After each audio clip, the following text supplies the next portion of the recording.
Hi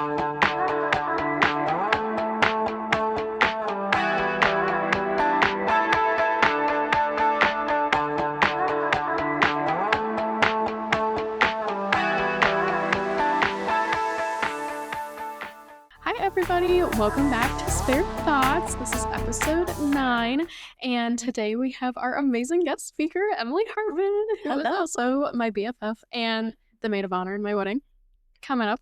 But yes, so EmiLee is a very talented photographer who owns her own business, and we met because we went to Kent State University together, and we met freshman year. Like freshman year in that human communications class, where that BS was that we had to take. And yeah, we just hit it off in the photography world. And I don't even really know, because you were thinking of switching your major to photography. Yeah, I was. So we started talking about it, and then I think we literally just hit it off. Like, I don't even remember, this is so bad, I don't even remember like the first time we hung out. Like, I don't know what we did, but like all of a sudden we were like attached to That's so true. I don't know. It's so weird. I remember that class being traumatizing. It was like public speaking, and terrible. We kind of bonded over that. We had a mutual friend there, and like maybe we practiced a speech together. We must have. Sure, I don't know. It was I was literally trying to think about that because I'm already making my speech for your wedding. I was trying to think. I was like, when's the first time we hung out? I have literally no idea. Yeah. So I'm glad you also don't remember. Yeah. Because I'm like, it just meshed so quick. No, it was, which is, I think, great. So, well, thanks for coming on here. Thank you for having me. Of course. Well, I have some questions for you. I'm ready. Okay. So, like every beautiful icebreaker, tell me about you, your background, and how you started EmiLee Hartman Photography. Yeah. So EmiLee Hartman Photography kind of came randomly all throughout high school. So all throughout high school, I didn't really have anything that I was good at that I felt. And I took a film photography class, and I just fell in love with it. Yeah. And I entered one of my film photographs into a little contest, and I won. It's like, oh, like maybe I'm good at this. Like maybe this is what I love.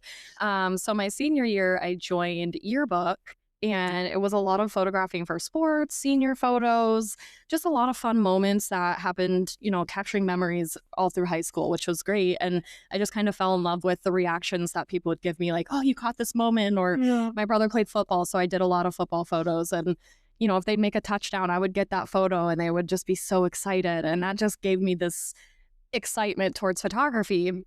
Kind of forgot about it. I went into college at Kent State for education. Wasn't really loving it. Which is like so funny to me. It's like, in the nicest way, I can't see you as a teacher. Yeah, like, I couldn't do it. And I quickly found that out. And I did take an extra year to get through college because I changed my major a couple times, and I started in mathematics actually. And then interesting.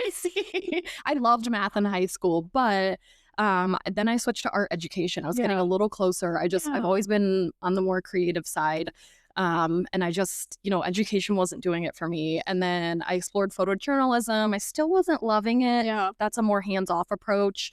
I love a hands-on approach. Yeah. And then Kent State came out with the photography program, and I was like, you know what? I love this in high school. I'm going to try this out. So I went through that and learned a lot through that.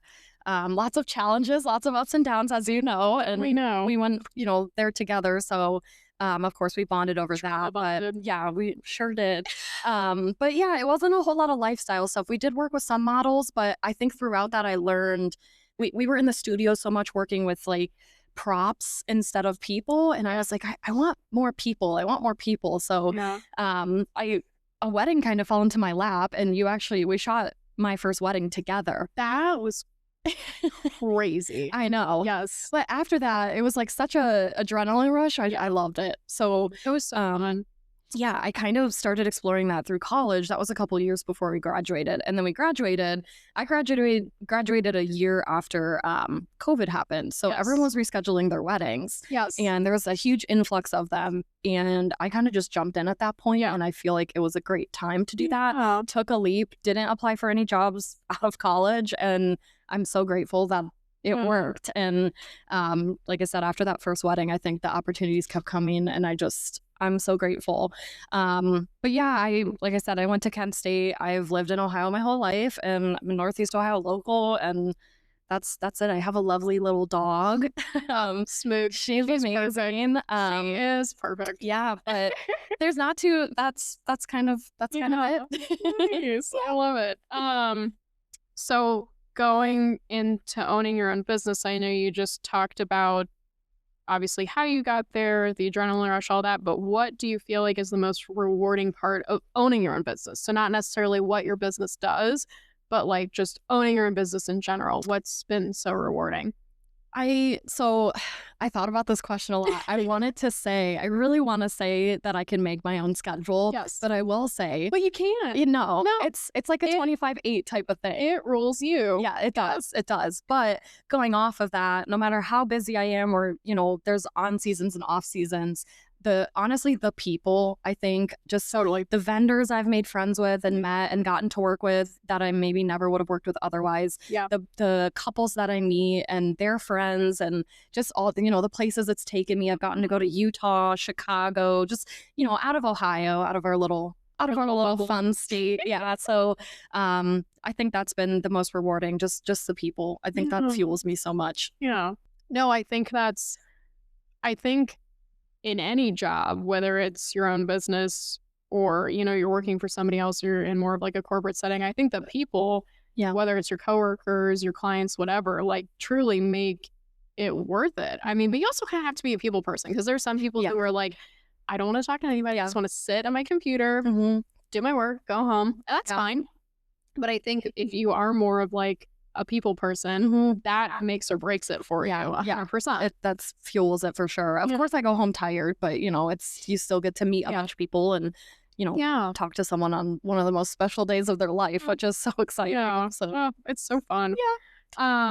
So with like the on and off seasons, during like the crazy on season where you have double wedding weekends every weekend, how do you stay creatively inspired? Like, how do you not just like, I don't know if copy and paste is the right word, but like, how do you not just like go through the motions, and how do you like actually stay? Yeah, that's been a big lesson. It's hard. Yeah. It's very hard. But I lean into my clients, especially my couples. Every wedding is so different. Every couple is so different. What they like to do together, the colors they chose, the venue they chose, how the timeline of their day goes, what family members they chose to be there, and what friends, and even down to their food that they choose to eat.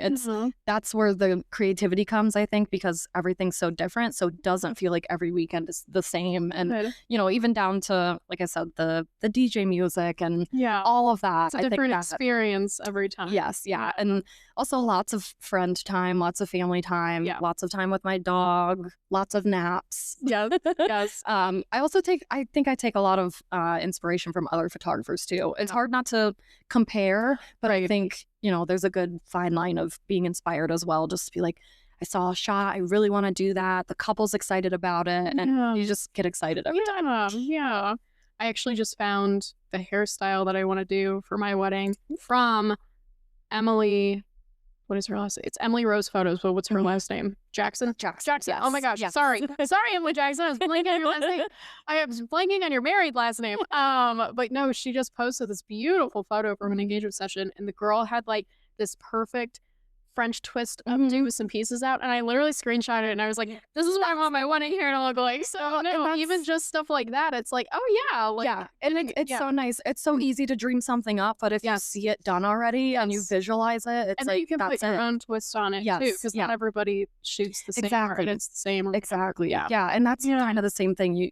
I prompt my couples a lot with their posing and stuff, so it feels a little more natural. But I could give 10 couples the same prompt and they do it all differently. So I think that's great. Fun. Yeah. I love it. What is the biggest lesson you've learned since starting your own business? I would say creating healthy boundaries. I think I am a person, I have a hard time saying no. Same. So people pleaser, hard time saying no. And I burn out really easily. And I think that's been a huge lesson that I've learned. Just I implemented last year, no photographing anything on Sundays. That's my rest day. Rest day after weddings. Usually I sleep in, have one of my favorite meals or wow, as a tired mom, I'm like vicariously looking through you. I'm like, I'm sleeping. Sundays off. Take a nap.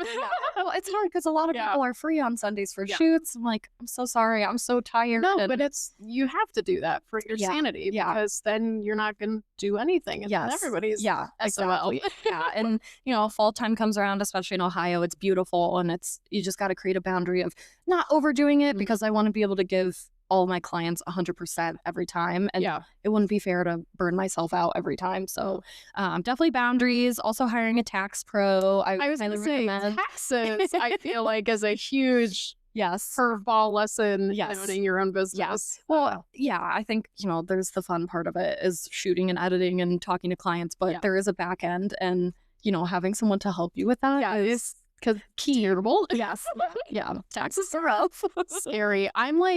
I'm afraid that I'm not gonna do it right this year because I've just been tracking on my own, but I'm I feel like I actually need to hire an accountant because I don't.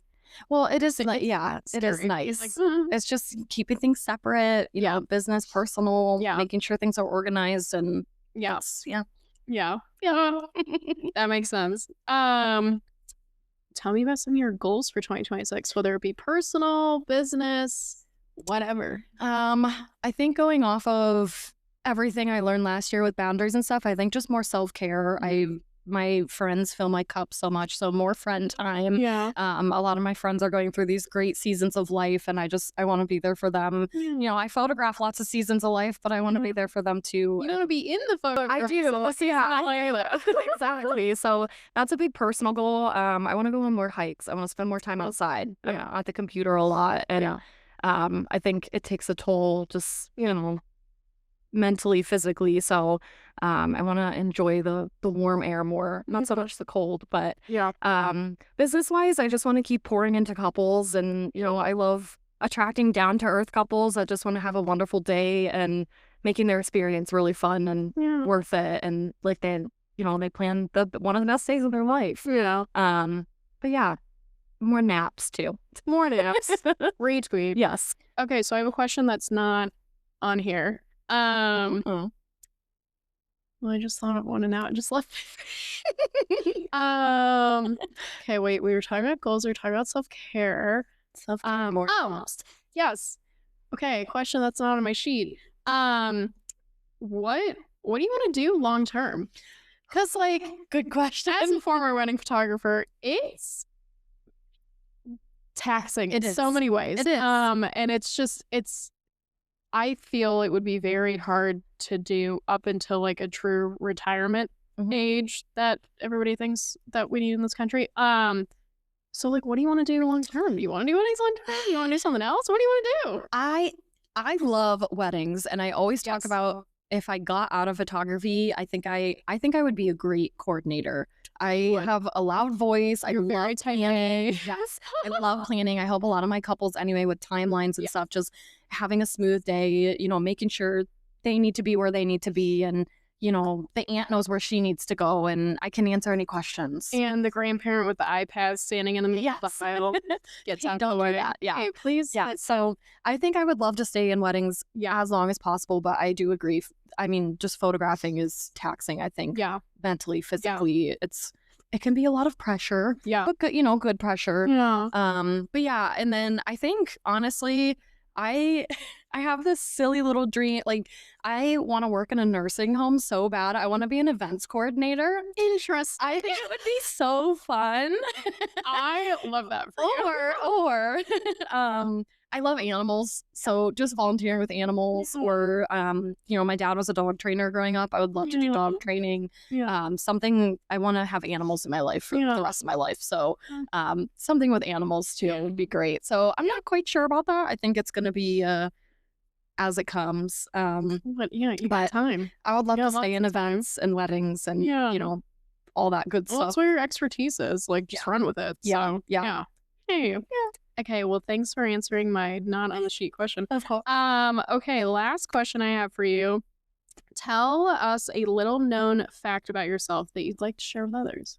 Great question. Which I'm curious what you're going to say because I feel like I know everything about you. I know. You hate tomatoes. You love ranch. Yes. Well, I was debating on what to say. 'Cause it's like, do I share something personal? Do I share something photography related? Mine literally is I have an extra bone in both my ankles. So, like, that gives you See, I don't have anything. I don't have anything cool like that. So, it's not cool. It's annoying. But My personal one is that I've been to Paris. I know that's, not when that. did you go to Paris? I didn't know that. When did you go to Paris? I went in high school, my freshman year of high That's so school. cool. My family had a lovely exchange student from France. We got very close with him and his family. He was my older brother's age, so he just kind of became part of the family. He would come see us every year.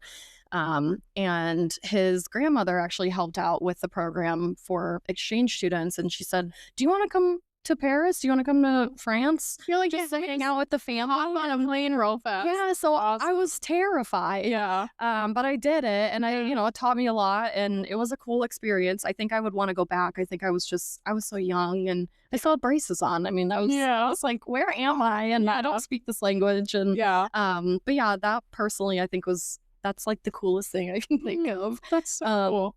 But the other thing I wanted to talk about, because I do think a lot of people don't know that I do this, going off of the animal loving thing. Yeah. I do photographs of the Tilly Project, which is a project that helps end of life pet grieving, I guess. So say you just found out that your dog may be sick and has a couple months left, you would reach out to me and I would give you a complimentary photo session so you could have memories with your dog or whatever animal it may be. They're all welcomed. So I found the Tilly Project and I signed up through there, and people can find me through there, and it's something that's really fulfilling. So I've met a lot of really cute pets, and it might be more of a sad thing, but I love doing it. And no, that's awesome. It's very fulfilling. A good way to use your talent expertise to give back, especially to somebody who's going through a tough time, and they have those memories to go off of. For sure. Pets are part of the family. I have a CR dog myself, so I can't imagine what it's going to be like to go through that. But even if we can have a couple last memories together photographed, and that it's just great. So that's awesome. Well, anything else you want to leave us with? No, I don't think so. Thank you so much for this opportunity. This was so fun. Follow EmiLee on social media. Tell us all your things. Okay, so my Instagram, it's all EmiLee Hartman Photography. So my website, EmiLeeHartmanPhotography.com. My Instagram, EmiLee Hartman Photography. It is EmiLee. So just a little different. Capital L. Yes, I like to point out. Yes. Capital So L. just a little different. Why? Is that a family name? I know you told me this before. Yes. Yeah. So my dad's grandmother, her middle name was Lee. And I think when they wanted to name me EmiLee, they just put a little twist on it. So I'm named after two grandmothers in my family. So I love that. Yeah, they were so creative with it. That's so fun. I know every time if I'm texting like my mom, like, oh, EmiLee's coming over this day, I'll do the capital L and then it'll like autocorrect it to a lowercase L. So I have to go back in. I'm like, no, do it right. That's close enough. It's no fine, but at least you get the two E's. But it's fun. So it's easy and same, it's all the same. So when you're looking me up, hopefully it all comes up. Good stuff. Well, thank you. Of course. Thank you. I appreciate you guys for tuning in, everybody, listening to us yap some more. And next up will be episode 10, and we're definitely going to have some more special guests on. So keep tuning in. Thanks.